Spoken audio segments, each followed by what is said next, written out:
नमस्कार दोस्तों, स्वागत है आप सभी लोगों का आपके अपने यूट्यूब परिवार में। और दोस्तों, आज के सेशन में हम लोग करने वाले हैं अगला प्रैक्टिस सेट, जिसमें कि हम लोग करने वाले हैं 2019 के दिसंबर में पूछे गए क्वेश्चंस को, जो कि आपका एसएसटी का पेपर है, जो कि आपका सेकंड पेपर में पूछा जाता है।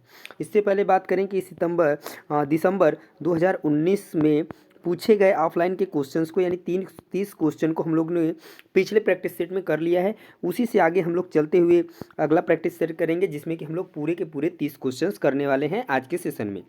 तो चलिए दोस्तों, वीडियो की शुरुआत कर लेते हैं और क्वेश्चन हम लोग करना शुरू करते हैं। 61 to 90 तक क्वेश्चन हम लोग करेंगे। तो चैनल पे जो लोग भी नए होंगे, पहली बार विजिट किए होंगे, चैनल को सब्सक्राइब कर लेंगे। वीडियो पसंद आए तो लाइक और शेयर जरूर करें दोस्तों, और कमेंट में बताएं कि कैसी है हमारी वीडियोस। तो चलिए, पहला क्वेश्चन दोस्तों रहा आपके सामने। पहला क्वेश्चन है कि जन स्वास्थ्य के क्षेत्र में कोस्टा रिका उपागम किसे कहा गया है। जन स्वास्थ्य के क्षेत्र में कोस्टा रिका उपागम किसे कहा गया है। ऑप्शन आपके रहे स्वास्थ्य और सुरक्षा पर एक समान खर्च करना, सुरक्षा बजट पर स्वास्थ्य बजट से ज़्यादा खर्च करना, सैन्य बल ना रखना ताकि जन स्वास्थ्य पर ज़्यादा खर्च किया जा सके, या सेना के जवानों के स्वास्थ्य पर खर्चा करना। कोस्टा रिका उपागम किसे कहा जाता है जन स्वास्थ्य के क्षेत्र में। तो दोस्तों, बात करें अगर हम कोस्टा रिका उपागम को, तो ये होता है सैन्य बल ना रखना ताकि जन स्वास्थ्य पर ज़्यादा खर्च किया जा सके। तो इस क्वेश्चन का जो राइट आंसर बनेगा, ऑप्शन नंबर 3 जो है बिल्कुल सही हो जाएगा दोस्तों। नेक्स्ट क्वेश्चन देखिए, क्वेश्चन नंबर 62 नंबर क्वेश्चन है कि 1997 में भारतीय उच्चतम न्यायालय ने विशाखा निर्देश की रचना महिलाओं को डैश यौन उत्पीड़न से बचाने के लिए की। ध्यान दीजिएगा, एक बार फिर से क्वेश्चन को ध्यान से पढ़ लीजिए। 1997 में भारतीय उच्चतम न्यायालय ने विशाखा निर्देश की रचना महिलाओं को डैश यौन उत्पीड़न से बचाने के लिए की। गाड़ियों में, कार्यस्थलों पर, वैवाहिक संबंधों में, या सड़कों पर। तो यहाँ पे राइट आंसर क्या बनेगा, तो राइट आंसर बनेगा आपका ऑप्शन नंबर 2, यानी कि कार्यस्थलों पर। ठीक है। नेक्स्ट क्वेश्चन देखिए, क्वेश्चन नंबर 63। निम्नलिखित में से कौन भारत में एक राज्य के राज्यपाल की नियुक्ति करते हैं। विधानसभा के सदस्य, संसद के सदस्य, केंद्र सरकार, अटॉर्नी जनरल। तो 63 नंबर क्वेश्चन का आंसर क्या बनेगा, तो इसका राइट आंसर बनेगा केंद्र सरकार। ठीक है, केंद्र सरकार जो है भारत में एक राज्य के राज्यपाल की नियुक्ति करते हैं, याद रखेंगे आप लोग। नेक्स्ट क्वेश्चन देखिए, क्वेश्चन नंबर 64 नंबर क्वेश्चन देखिए, निम्नलिखित में से कौन ग्रामीण प्रशासनिक अधिकारी नहीं है। पटवारी, नगर निगम वार्ड काउंसिलर, भूमि रिकॉर्ड अधिकारी, लेखपाल। तो 64 नंबर क्वेश्चन का आंसर बनेगा आपका नगर निगम वार्ड काउंसिलर जो होते हैं ग्रामीण प्रशासनिक अधिकारी नहीं होते हैं। नेक्स्ट क्वेश्चन देखिए, क्वेश्चन नंबर 65 नंबर क्वेश्चन है, भारतीय उच्चतम न्यायालय द्वारा दिए गए डी के बासु निर्देश क्या है। किसके द्वारा दिया गया, उच्चतम न्यायालय के द्वारा जो डी के बासु निर्देश क्या है, ये आपको बताना है। तो कार्यस्थल पर यौन उत्पीड़न की रोकथाम के लिए निर्देश है, बच्चों के हानिकारक रोजगारों से बचाव के लिए निर्देश है, घरेलू हिंसा से महिलाओं के बचाव के लिए निर्देश है, गिरफ्तारी, नज़रबंदी और पूछताछ के दौरान पुलिस द्वारा पालन की जाने वाली प्रक्रियाओं से जुड़े निर्देश हैं। तो यहाँ पे जो राइट आंसर बनेगा, यानी डी के बासु निर्देश क्या है, तो ये है आपका गिरफ्तारी, नज़रबंदी और पूछताछ के दौरान पुलिस द्वारा पालन की जाने वाली प्रक्रियाओं से जुड़े निर्देश। तो ऑप्शन नंबर 4 इस क्वेश्चन के लिए राइट आंसर बनेगा दोस्तों। नेक्स्ट क्वेश्चन देखिए, क्वेश्चन नंबर 66 नंबर क्वेश्चन है कि वन अधिकार कानून 2006 अपने शीर्षक में कौन सी श्रेणी के अधिकारों को स्वीकारता है। अनुसूचित जनजातियाँ, अनुसूचित जातियाँ, आर्थिक रूप से पिछड़े वर्ग, अति पिछड़ी जातियाँ। तो यहाँ पे अगर हम बात करें वन अधिकार कानून 2006 अपने शीर्षक में कौन सी श्रेणी को अधिकारों को स्वीकारता है, तो ये स्वीकारता है अनुसूचित जनजातियों को। तो राइट आंसर क्या बनेगा, ऑप्शन नंबर 1। नेक्स्ट क्वेश्चन देखिए दोस्तों, क्वेश्चन नंबर 67।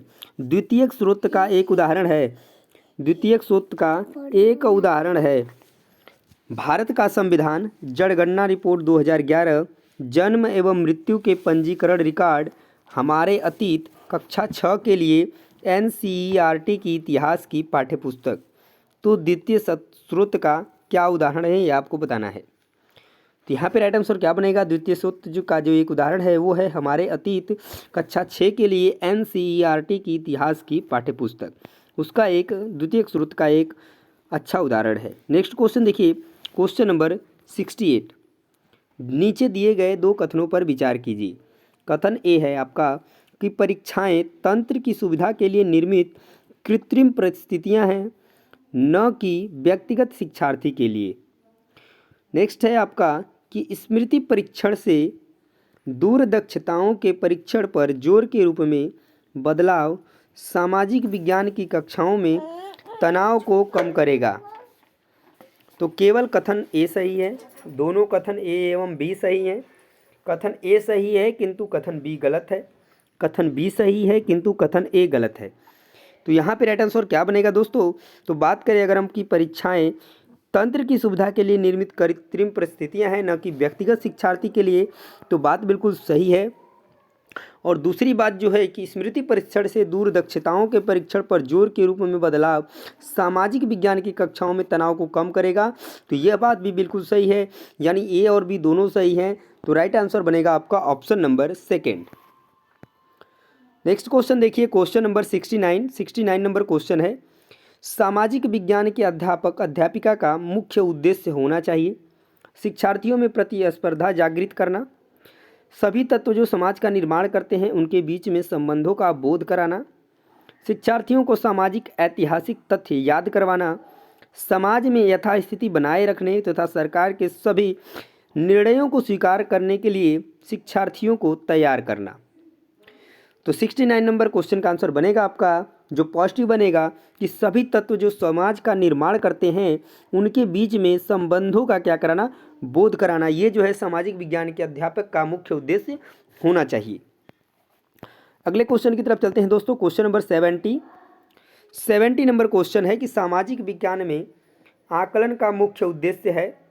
तो ऑप्शन एक है आपका कि पाठ्यपुस्तकीय ज्ञान को याद करने की क्षमताओं का परीक्षण तथा सभी शिक्षार्थियों के लिए परीक्षा के तनाव को कम करना, शिक्षार्थियों को वर्गीकृत करने एवं चिन्हित करने के लिए, शिक्षार्थियों के बीच सामाजिक विभेदों को दर्शाने के लिए, या शिक्षार्थियों को प्रतिपुष्टि देना तथा मानक स्थापित करना जिनको पाने के लिए वे प्रयासरत रहें। तो 70 नंबर क्वेश्चन का आंसर क्या बनेगा, तो मुख्य उद्देश्य क्या होना चाहिए सामाजिक विज्ञान में आकलन का, तो यही होना चाहिए ऑप्शन नंबर 4 कि शिक्षार्थियों को प्रतिपुष्टि देना यानी फीडबैक देना तथा मानक स्थापित करना जिसको पाने के लिए वे क्या रहते हैं, प्रयास करते रहते हैं। नेक्स्ट क्वेश्चन देखिए दोस्तों, क्वेश्चन नंबर 71 नंबर क्वेश्चन है दोस्तों कि सामाजिक विज्ञान की कक्षा में फिल्मों को एक प्रभावी शैक्षणिक उपकरण के रूप में उपयोग किया जा सकता है, क्योंकि फिल्में कक्षा के भीतर बाहरी दुनिया को क्या कर सकती हैं, ला सकती हैं। फिल्में अनदेखे और अनसुने संदर्भों को खोजने की शक्ति से प्रेरित करते रहते हैं। फिल्में ऐसी कहानियाँ, संवादों और छवियों को सामने लाती हैं जो जीवन में हमसे दूर हो सकती हैं, या फिल्में एक वस्तुनिष्ठ माध्यम है जो छात्रों को एक ही तरीके से अपने विचार प्रस्तुत करने के लिए प्रोत्साहित कर सकती हैं। तो यहाँ पे राइट आंसर क्या बनेगा दोस्तों, अगर हम बात करें कि फिल्में जो है कक्षा के भीतर बाहरी दुनिया को ला सकती हैं तो बिल्कुल बात सही है। हम जो है बाहरी दुनिया की चीज़ों को फिल्मों के माध्यम से हम बिल्कुल देख सकते हैं। बात करें अगर बी ऑप्शन की, तो फिल्में अनदेखे अनसुने संदर्भों को भी खोजने की शक्ति से प्रेरित करते हैं, तो बात बिल्कुल सही है। सी है कि फिल्में ऐसी कहानियां, संवादों और छवियों को सामने लाती हैं जो जीवन में हमसे दूर हो सकती हैं, तो ये बात भी बिल्कुल सही है। और नेक्स्ट है आपका कि फिल्में एक वस्तुनिष्ठ माध्यम है जो छात्रों को एक ही तरीके से अपने विचार प्रस्तुत करने के लिए प्रोत्साहित करती हैं, तो ये बात गलत है दोस्तों।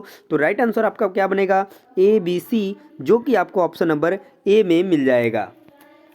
नेक्स्ट क्वेश्चन देखिए, क्वेश्चन नंबर 72 नंबर क्वेश्चन क्या है कि कक्षा में मानचित्र के प्रयोग के संदर्भ में निम्नलिखित कथनों में सही कौन है। नंबर ए है आपका मानचित्र एक सामाजिक राजनीतिक निर्मिति है।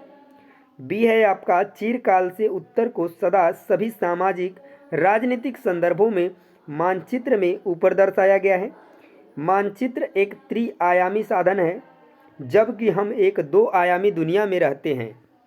शिक्षार्थियों में समय की अवधारणा को विकसित करने के लिए मानचित्र एक सहायक सामग्री है। तो कौन से कथन सही है ये आपको बताना है यहाँ पे। तो 72 नंबर क्वेश्चन में क्या बनेगा, तो मानचित्र एक सामाजिक राजनीतिक निर्मित है, ये बात बिल्कुल सही है। और बाकी के ऑप्शंस जो है दोस्तों बिल्कुल गलत है। ठीक है, तो ध्यान रखिए यहाँ पे जो राइट आंसर बनेगा आपका ऑप्शन नंबर ए ही केवल सही होगा। नेक्स्ट क्वेश्चन की तरफ चलते हैं दोस्तों। क्वेश्चन नंबर 73 नंबर क्वेश्चन है कि शिक्षार्थियों के जीवन से अधिगम को जोड़ने के प्रयास में सामाजिक विज्ञान के शिक्षक को चाहिए कि क्या चाहिए। तो ये है कि विषय वस्तु में विविध सांस्कृतिक दृष्टिकोणों को जानबूझकर एवं सुस्पष्ट शामिल करें। कक्षा में शिक्षार्थियों को उनके निजी एवं पारिवारिक संदर्भ से चिन्हित करना। शिक्षार्थियों को अपने उदाहरणों एवं अनुभवों को कक्षा में साझा करने के लिए मौका दें। तो बात करें अगर हम यहाँ पर ए ऑप्शंस की, तो ये पॉजिटिव है, पर यहाँ पर पारिवारिक संदर्भ से चिन्हित करना ये सही नहीं होगा, तो ये गलत होगा। और सी की बात करें तो अपने उदाहरणों एवं अनुभवों को साझा करने के लिए मौका दे, तो बिल्कुल बात सही है। तो राइट आंसर बनेगा आपका ए एंड सी। तो right answer option number second हो जाएगा दोस्तों। अगले क्वेश्चन की तरफ चलिए। क्वेश्चन नंबर 74 नंबर क्वेश्चन दोस्तों कि इतिहास पढ़ाते वक्त ध्यान दीजिएगा, इतिहास पढ़ाते वक्त वंशावली चार्ट का प्रयोग होता है। ये है आपका कि किसी साम्राज्य या वंश के वर्धन एवं विकास को चित्रित करने के लिए, अनुक्रम एवं प्रकार्यात्मक संबंधों को दर्शाने के लिए, एक कालक्रमिक रूपरेखा देने के लिए, या शिक्षार्थियों में स्थान की अवधारणा विकसित करने के लिए। तो सही विकल्प का चयन करें। यहाँ पे राइट आंसर क्या बनेगा, इतिहास पढ़ाते वक्त यानी वंशावली चार्ट का प्रयोग क्यों होता है, इसका क्या उपयोग होता है, ये आपको बताना है। तो अगर हम बात करें कि किसी साम्राज्य या वंश के वर्धन एवं विकास को चित्रित करने के लिए बिल्कुल किया जाता है वंशावली चार्ट का, इसके लिए अनुक्रम एवं प्रकारात्मक संबंधों को दर्शाने के लिए, तो ये बात भी बिल्कुल सही है। और सी एक कालक्रमिक रूपरेखा देने के लिए, तो ये बात भी बिल्कुल सही है। पर शिक्षार्थियों में स्थान की अवधारणा विकसित करने के लिए ऐसा नहीं किया जाता है। तो राइट आंसर बनेगा आपका ऑप्शन नंबर एक, यानी ए बी सी क्या है, सही है बिल्कुल। चलिए अगले क्वेश्चन की तरफ चलिए दोस्तों। क्वेश्चन नंबर 75 पेडागॉजी का बहुत ही इंपॉर्टेंट शानदार क्वेश्चन दोस्तों। दृष्टिबाधित शिक्षार्थियों के साथ कार्य करते समय, ध्यान दीजिएगा शिक्षार्थी कैसे हैं, दृष्टिबाधित है। तो दृष्टिबाधित शिक्षार्थियों के साथ कार्य करते समय एक सामाजिक विज्ञान शिक्षक को किस प्रकार से शिक्षण अधिगम प्रक्रिया में अनुकूलन करना चाहिए। ए यथोचित विराम तथा पुनरावृत्ति के साथ स्पष्ट एवं उच्च आवाज़ में बोलना चाहिए। विविध प्रकार के आकर्षक दृश्यों वाले कार्यपत्रों का प्रयोग करना चाहिए। मौखिक संकेतों तथा द्वारा कल्पना करने के अवसरों को उत्पन्न करना। कक्षा में चर्चा के दौरान टेक्सटाइल सामग्रियों को शामिल करना। तो राइट आंसर क्या होगा दोस्तों, इस क्वेश्चन का आंसर बताइए। तो क्वेश्चन का आंसर क्या बनेगा आपका, तो अगर हम बात करें कि यथोचित विराम और पुनरावृत्ति के साथ स्पष्ट एवं उच्च आवाज़ में बोलना चाहिए, तो ये बात बिल्कुल सही है। उसके बाद हम बात करें कि विविध प्रकार के आकर्षक दृश्यों वाले कार्यपत्रों का प्रयोग करना चाहिए, तो ये जो है कि आपका सही नहीं होगा। नेक्स्ट है मौखिक संकेतों द्वारा कल्पना करने के अवसरों को उत्पन्न करना चाहिए, तो अवसर को बिल्कुल उत्पन्न कर सकते हैं। और कक्षा में चर्चा के दौरान हम टेक्सटाइल यानी कि स्पर्श करने वाली जो सामग्री है उसको शामिल करना चाहिए, तो बिल्कुल सही है। तो ए सी डी आपका राइट आंसर बनेगा, तो जो आपके ऑप्शन नंबर सेकंड में दिख रहा है। नेक्स्ट क्वेश्चन की तरफ चलिए दोस्तों। क्वेश्चन नंबर 76 नंबर क्वेश्चन है दोस्तों कि सामाजिक विज्ञान शिक्षण में प्रोजेक्ट विधि के कथनों पर विचार करें। यह उपयोगितावादी दृष्टिकोण से प्रेरित है, यह शिक्षार्थियों को खोजी बना देता है, यह पूर्ण रूपेण एक शिक्षक केंद्रित विधि है, या यह स्वनिर्देशित क्रियाकलापों द्वारा अधिगम को मानती है। तो 76 नंबर क्वेश्चन का आंसर क्या बनेगा, तो बात करें कि यह एक उपयोगितावादी दृष्टिकोण से प्रेरित है, बिल्कुल बात सही है आपका। यह शिक्षार्थियों को खोजी बना देती है, ये सही है। यह पूर्ण रूपेण एक शिक्षक केंद्रीय की विधि है, तो नहीं, बिल्कुल गलत बात है। और यह स्वनिर्देशित क्रियाकलापों द्वारा अधिगम को मानती है, तो ये सही है आपका, यानी ABD जो है आपका बिल्कुल सही है, जो कि आपको ऑप्शन नंबर 3 में मिल जाएगा। नेक्स्ट क्वेश्चन देखिए, क्वेश्चन नंबर 77 दोस्तों। 77 नंबर क्वेश्चन है कि अन्वेषण को इच्छुक रचनात्मक दृष्टिकोण से एक सामाजिक विज्ञान की शिक्षिका अपने शिक्षार्थियों को किस रूप से देखेगी? तो सामाजिक प्रक्रियाओं में खोज करने को उत्सुक, स्रोतों के आधार पर कल्पनाशील, समस्याओं के समाधान के सुझावों की कोशिश करने वाले, विवादास्पद मुद्दों को उच्चतर शिक्षा के स्तर पर चर्चा करने के लिए स्थगित करने वाले। तो राइट आंसर क्या बनेगा? तो यहाँ पर जो बात करें दोस्तों कि सामाजिक प्रक्रियाओं में खोज करने को उत्सुक, तो ये बिल्कुल बात सही है, बिल्कुल पॉजिटिव है। स्रोतों के आधार पर कल्पना करना, कल्पनाशील, बात सही है। और समस्याओं के समाधान के सुझावों की कोशिश करने वाले, ऐसा भी बिल्कुल सही है। पर विवादास्पद मुद्दों को उच्चतर शिक्षा में स्थगित की बात कर दी गई है, तो बात गलत हो जाएगी। तो ABC आपका सही होगा, जो कि आपको ऑप्शन नंबर 2 में मिल जाएगा। नेक्स्ट क्वेश्चन देखिए दोस्तों, क्वेश्चन नंबर 78 नंबर क्वेश्चन है कि सामाजिक विज्ञान के पाठ्यचर्या को अधिक समावेशी बनाने में निम्न में से कौन सहायक हो सकता है? पाठ्यचर्या को जेंडर संबंधित मुद्दों से जोड़ना, कक्षा में एक रूप निर्देश एवं एक निश्चित शिक्षण शैली, विभिन्न स्रोतों को शामिल करना, आधिकारिक एवं निम्न वर्गीय प्रसंगों के, उसके बाद है कि एक परीक्षा पत्र सभी शिक्षार्थियों के लिए। तो समावेशी बनाने में कौन सहायक हो सकता है, ये आपको बताना है। तो 78 क्वेश्चन का जो राइट आंसर है क्या बनेगा? बात करें अगर पाठ्यचर्या को जेंडर संबंधित मुद्दों से जोड़ना, बिल्कुल बात सही है। कक्षा में एक रूप निर्देश और एक निश्चित शिक्षण शैली अपनाना, ये गलत होगा। विभिन्न स्रोतों को शामिल करना, ये एक चीज़ बिल्कुल सही है। और एक ही परीक्षा पत्र सभी शिक्षार्थियों के लिए, ये गलत होगा। तो यहाँ पे आपका राइट आंसर क्या बनेगा दोस्तों? तो ऑप्शन नंबर A और C जो कि सही है, ऑप्शन नंबर 2 में ये आपका सही हो जाएगा। नेक्स्ट क्वेश्चन देखते हैं, क्वेश्चन नंबर 79 नंबर क्वेश्चन है कि विद्यार्थियों को विवेचनात्मक होना क्यों सीखना चाहिए? कमियों को इंगित करने के लिए एवं लगभग सभी चीज़ों पर दोषदर्शी होने के लिए, या समाज में यथास्थिति बनाए रखने के लिए, यह समझने के लिए कि मुद्दे उनकी खुद की ज़िंदगी से कैसे जुड़े हुए हैं, या एक रूप समशील दृष्टिकोण की कद्र करने के लिए। तो 79 नंबर क्वेश्चन का आंसर क्या बनेगा? तो यहाँ पे बनेगा ऑप्शन नंबर 3, यह समझने के लिए कि मुद्दे उनकी खुद की ज़िंदगी से कैसे जुड़े हैं, वास्तविक ज़िंदगी से कैसे जुड़े हैं। और हमेशा जो है वास्तविक ज़िंदगी से जोड़ना ही यहाँ पर दोस्तों पॉजिटिव माना गया है। नेक्स्ट क्वेश्चन देखिए, क्वेश्चन नंबर 80 नंबर क्वेश्चन है कि निम्नलिखित उदाहरणों में से विविधता को दर्शाने वाले उदाहरण का चयन करें। किसको? विविधता को दर्शाने वाले उदाहरण का चयन करें। तो सरोज को स्कूल जाने का मौका मिला, जबकि निर्मला को स्कूल जाने का मौका नहीं मिला। एलन एक गरीब परिवार से वास्ता रखता है, जबकि साइमन का परिवार बहुत अमीर है। रघु सुरेश को फुटबॉल की टीम में शामिल नहीं करना चाहता है, क्योंकि वह समाज के एक खास समुदाय से आता है। परितोष को बांग्ला अच्छी आती है, वही सुचिता हिंदी बोलती है। तो विविधता को दर्शाने वाले उदाहरण का चयन करें। तो यहाँ पे राइट आंसर क्या बनेगा दोस्तों?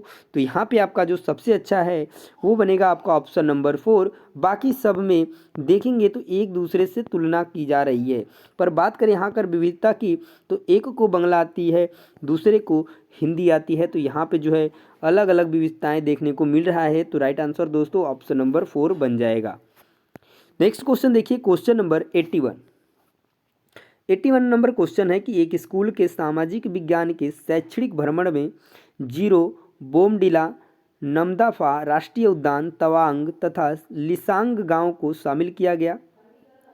किस माध्यम से विद्यार्थियों को आप भ्रमण किए गए 2 राज्यों को इंगित करने को कहेंगे? तो मिजोरम एवं मेघालय एक मानचित्र पर, मणिपुर एवं सिक्किम एक समय रेखा पर, अरुणाचल प्रदेश एवं मणिपुर एक मानचित्र पर, या नागालैंड एवं त्रिपुरा एक समय रेखा पर। तो 80 नंबर 1 क्वेश्चन का बनेगा आपका आंसर कि 2 राज्यों को इंगित करने को क्या कहेंगे, किस माध्यम से?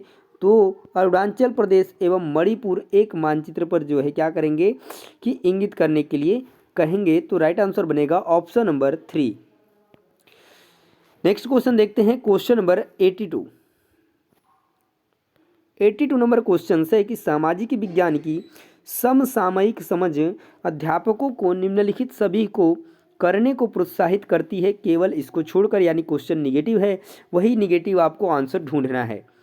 तो शिक्षार्थियों को दूसरे के स्थानीय अनुभवों को पढ़ने तथा स्वयं के अनुभवों को खोजने के लिए, प्रश्नों के समान उत्तर देने के लिए शिक्षार्थियों को प्रोत्साहन देना है जिससे कि सभी बेहतर बन सकें, शिक्षार्थियों को दिए गए विषय वस्तु पर प्रश्न बनाने की क्षमता के लिए प्रशंसा करना और उसे अधिगम की जांच के लिए वैध स्वीकारना, या शिक्षार्थियों को कक्षा में विकसित ज्ञान के को मूर्त परिस्थितियों में उपयोग करने के लिए अवसर देना। तो देखिए ये पॉजिटिव बनेगा। यहाँ पर भी बच्चे जो है प्रश्न बनाने की क्षमता की प्रशंसा कर रहे हैं, तो यहाँ पर भी होगा। और यहाँ पर दूसरों के अनुभवों से स्वयं के अनुभवों को खोजने के लिए प्रयोग कर रहे हैं, पर यहाँ पर प्रश्नों के समान उत्तर देने की बात हो रही है, तो यही आपका जो बनेगा निगेटिव बनेगा। तो इसको छोड़ करके बाकी चीज़ें सही हैं, तो राइट आंसर बन जाएगा आपका ऑप्शन नंबर 2। नेक्स्ट क्वेश्चन देखिए, क्वेश्चन नंबर 83। 83 नंबर क्वेश्चन है कि निम्नलिखित में से जेंडर रूढ़िवादिता का उदाहरण नहीं है। तो सिर्फ लड़कों को फुटबॉल टूर्नामेंट में भाग लेने के लिए प्रोत्साहित किया जाता है, सिर्फ लड़कियों को कक्षा का बोर्ड सजाने के लिए कहा जाता है। तो बात करें, देखिए इसमें केवल लड़कों की बात की गई है, केवल लड़कियों की बात की गई है, तो यहाँ पर जेंडर रूढ़िवादिता का ये उदाहरण दोनों हैं। हालांकि लड़के कक्षागत चर्चा में दबदबा बनाने का प्रयास करते हैं, लेकिन लड़कियों एवं लड़कों दोनों की सहभागिता को प्रोत्साहित किया गया जाता है। तो ये बात देखिए बिल्कुल सही है। और यहाँ पर देखिए कि कक्षा में अनुशासन बनाए रखने के लिए लड़कों एवं लड़कियों को अलग अलग पंक्तियों में बिठाना, तो अलग कर दिया गया। तो यहाँ पे जो है जेंडर रूढ़िवादिता को दर्शाया गया है, उदाहरण दिया गया है, पर एक ही नहीं है, जो कि आपका ऑप्शन नंबर 3 है। तो राइट आंसर यही आपका बन जाएगा। नेक्स्ट क्वेश्चन देखिए, क्वेश्चन नंबर 84। 84 नंबर क्वेश्चन है कि सामाजिक विज्ञान शिक्षण को प्रभावी बनाने के लिए आवश्यक होगा, क्या होगा? अतीत के सभी सांस्कृतिक प्रथाओं को बनाए रखना, साहित्यिक स्रोतों का समालोचनात्मक विश्लेषण करना चाहे वो कितनी भी पुरानी हो, सभी गैर शाब्दिक स्रोतों का निष्कासन करना, या स्रोतों के ट्राई एंगुलेशंस त्रिकोणीय को प्रमुखता देना। क्या बनेगा राइट आंसर यहाँ पे? तो यहाँ पे जो आपका बनेगा, बात करें कि अतीत के सभी सांस्कृतिक प्रथाओं को बनाए रखना सामाजिक विज्ञान शिक्षण को प्रभावी करने के लिए आवश्यक होगा, तो नहीं। यहाँ पर बात करेंगे कि साहित्यिक जो स्रोत हैं उनको समालोचनात्मक विश्लेषण करना चाहे वो कितनी भी पुरानी हो, तो ये बिल्कुल आवश्यक है। सभी जो गैर शाब्दिक स्रोतों का निष्कासन करना ये जो है जो आवश्यक नहीं है, जबकि स्रोतों के त्रिकोणीय को प्रमुखता देना ये आवश्यक है। तो राइट आंसर बनेगा आपका ऑप्शन नंबर 3, ये आपका बी और डी केवल जो है कि सही है। चलिए नेक्स्ट क्वेश्चन की तरफ चलते हैं, क्वेश्चन नंबर 85। 85 नंबर आपका क्वेश्चन है कि कक्षा में सामाजिक न्याय, ध्यान दीजिएगा, सामाजिक न्याय के प्रति संवेदनशीलता को प्रोत्साहित किया जा सकता है। कक्षा में विचार विमर्श के दौरान समकालीन जन आंदोलनों और पक्ष समर्थन की कहानियों के अंशों को शामिल करके, भारतीय सामाजिक परिवेश के ऐतिहासिक संदर्भों को एक गैर बराबर शक्ति समीकरण के रूप में देखकर, या सामाजिक न्याय पर आधारित संवैधानिक प्रावधानों को कक्षा चर्चाओं में शामिल करके, या कक्षा के दोषी बच्चों को तुरंत शारीरिक दंड देकर। यहाँ पर प्रोत्साहित करने की बात की जा रही है सामाजिक न्याय के प्रति संवेदनशीलता को।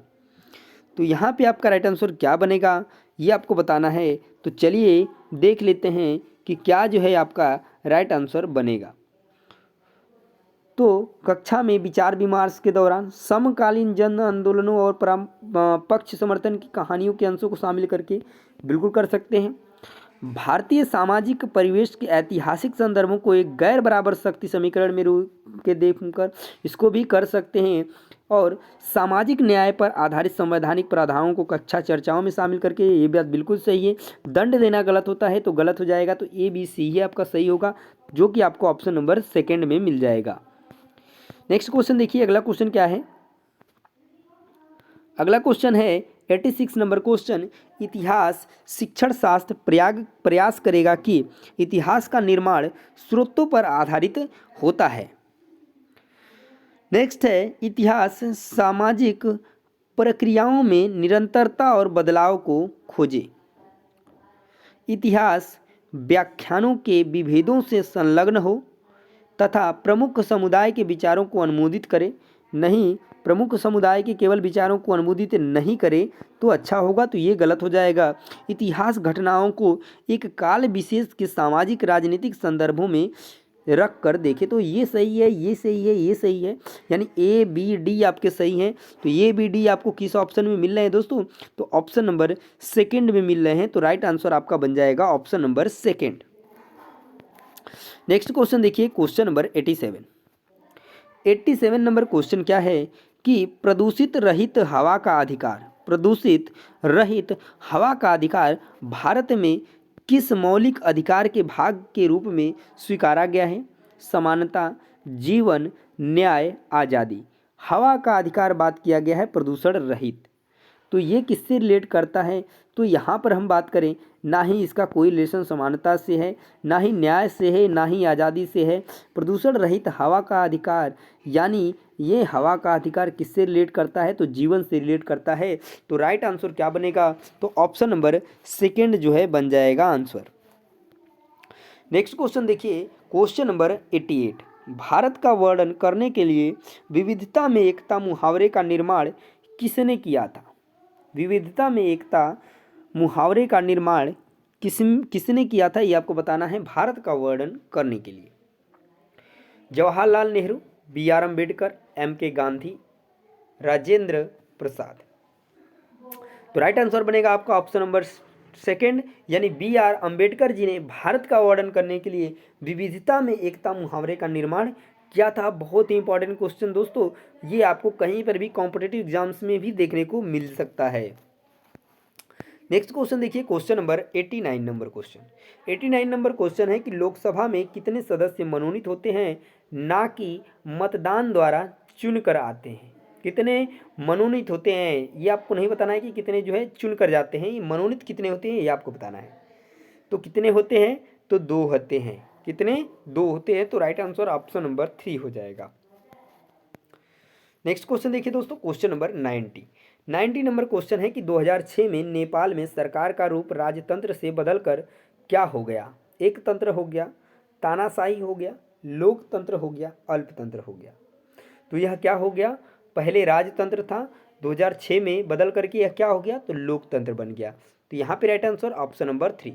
तो दोस्तों ये हमने 61 to 90 के क्वेश्चंस को पूरे के पूरे कवर किए, यानी 30 क्वेश्चन हमने कंप्लीट कर लिया आज के प्रैक्टिस सेट में, जो कि आपके 2019 दिसंबर एग्जाम में पूछे गए क्वेश्चंस थे। तो वीडियो आपको कैसी लगी है कमेंट में जरूर बताइएगा, और आगे ऐसी वीडियोस और देखने के लिए चैनल को सब्सक्राइब कर लीजिए, बेल आइकन को प्रेस कर लीजिए। तो दोस्तों मिलते हैं नेक्स्ट प्रैक्टिस सेट में, तब तक के लिए जय हिंद, वंदे मातरम।